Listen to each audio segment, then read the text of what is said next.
Stock markets soar as Americans finally agree to fund their debt. We reveal the skyrocketing stock that's up, up and away. And the man who made finance fun is moving on. Trading Up, a collaboration by the West Australian and Grapher.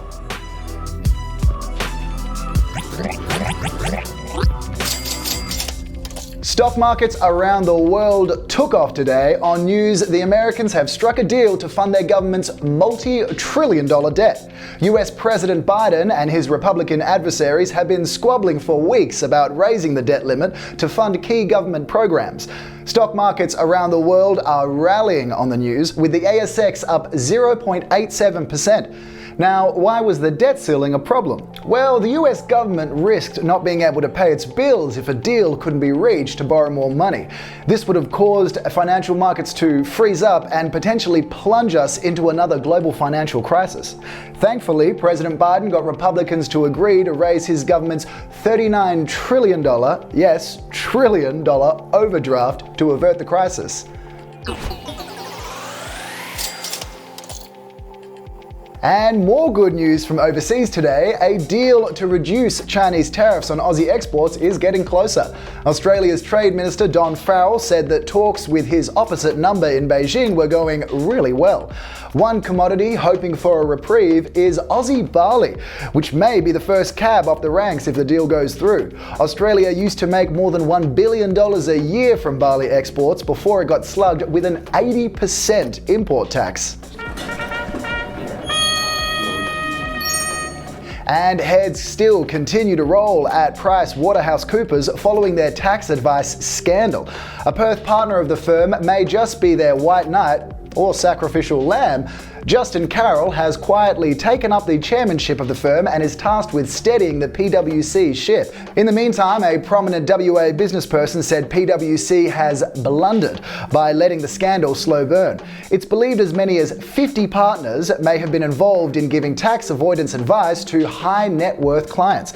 The issue here being that PwC was paid by the federal government to advise the government on tax reform. So in a nutshell, they are accused of leaking this confidential information to their clients. Still to come, we reveal another resources stock with a ballooning share price, and we pay tribute to Koshi as he announces he's leaving Sunrise. Stay tuned.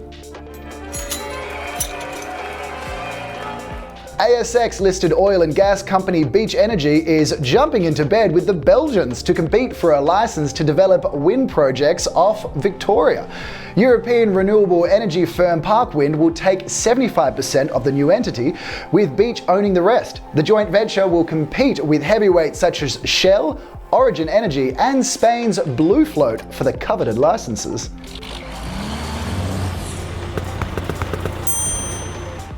ASX-listed nickel miner Mincor reported stronger than expected production at its Kambalda mine today. The Perth-based small cap says it's on track to produce 600,000 tonnes of ore earlier than expected. Twiggy Forrest owns 72.7% of Mincor and is looking to delist the company if he can get his hands on 90% of their shares. And it's been 21 years since he first appeared as host of Seven's breakfast show Sunrise, and now Koshi is finally calling it a day. The finance guru will step away from the Sunrise desk in 2 weeks. He will go down in history as Australia's longest-serving breakfast television host. Look, I know I'm going to miss it enormously, but Sunrise has always been bigger than any one person. It just seems right to exit stage left on Friday next week. I will do so with enormous pride and gratitude, and thank you for having me. Back in a moment. The breakfast host has recorded a record 16,000 hours of live TV, and he conducted over 50,000 interviews during his time on the show. So from one finance show to another, we at Trading Up salute you, Koshi, even if you do support Port Adelaide. There were some big movers on the markets today, with one of the biggest being Noble Helium. Their share price spiked on news it had agreed to a deal to fund drilling at its helium operations in Tanzania. The Perth-based small cap is banking on helium to be the next big thing. The gas is used in the production of nuclear energy and for quantum computing, so keep an eye on helium. You can find more business news content on thewest.com.au, or to see all the data and insights behind this video, check out grapher.com. Or you can download our app from the App Store. Thanks for joining me on this special episode of Trading Up. I'm Colin Ebsworth. We'll see you next time.